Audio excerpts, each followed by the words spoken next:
Здравствуйте, меня зовут Юрий Пахомов. Я представляю работу 3D-принтер «Фабрика на столе».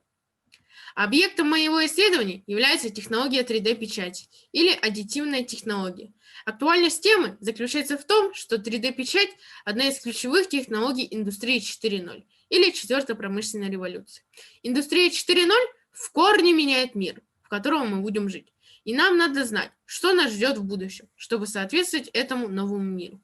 Предполагается, что в ближайшие 5-10 лет 3D-принтеры станут таким же распространенным явлением, как сейчас смартфон. Проверка этой гипотезы и является целью моего исследования. В рамках исследования рассматривались следующие задачи. Первое – изучить доступность технологии 3D-печати для личного использования. Второе – создать объект посредством аддитивной технологии. Третье – сравнить эффективность 3D-печати с массовым фабричным производством. В процессе исследования я проанализировал доступность 3D-принтеров и расходных материалов. Второе. Поставил эксперимент по созданию объекта с помощью 3D-печати. Третье. Сравнил себестоимость печати объекта с фабричными аналогами. Анализ доступности 3D-технологий проведен на основе данных сайта одного из популярных интернет-магазинов Top 3D Shop. На нем в наличии с бесплатной доставкой по всей территории России представлены 5 моделей FDM принтеров в диапазоне цен от 15 до 30 тысяч рублей и 18 моделей в диапазоне от 30 до 100 тысяч рублей.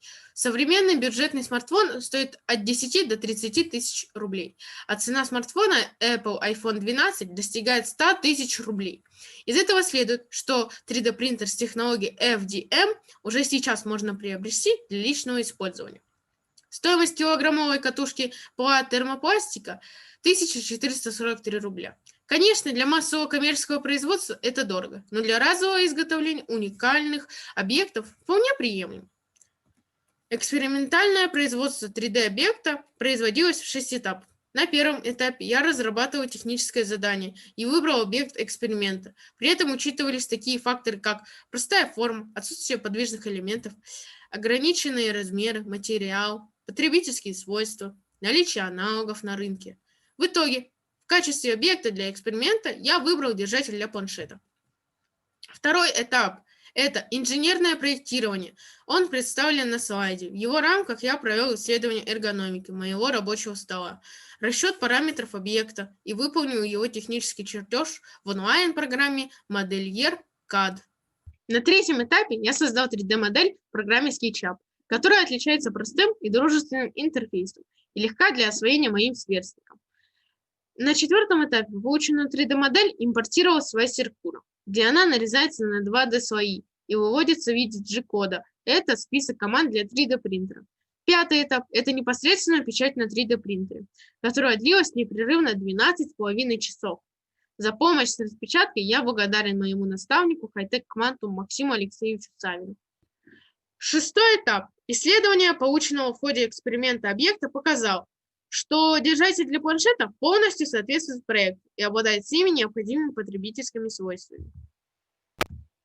Для анализа эффективности 3D-печати рассчитана себестоимость производства на 3D-принтере. Она включает в себя износ принтера, расход электроэнергии и термопластика.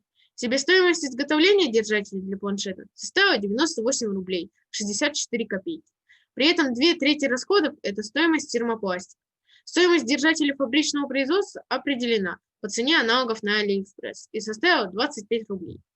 Таким образом, стоимость фабричного держателя оказалась в 4 раза меньше, чем стоимость произведенного на 3D-принтере. При дальнейшем развитии технологии и ее массовом внедрении в быту стоимость расходных материалов значительно снизится.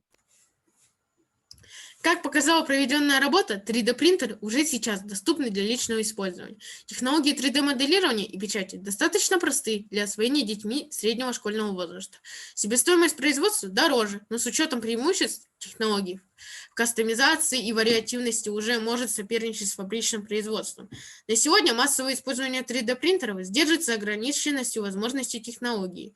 Диапазон используемых материалов недостаточно широк, чтобы удовлетворить безграничную фантазию человека. В ближайшие 5-10 лет эти недостатки, вероятно, будут преодолены, и 3D-печать получит массовое распространение. 3D-принтеры станут неотъемлемым атрибутом каждого дома, таким как сейчас холодильники или микроволновка. Будущее за 3D-печатью, и это будущее совсем близко. Спасибо за внимание.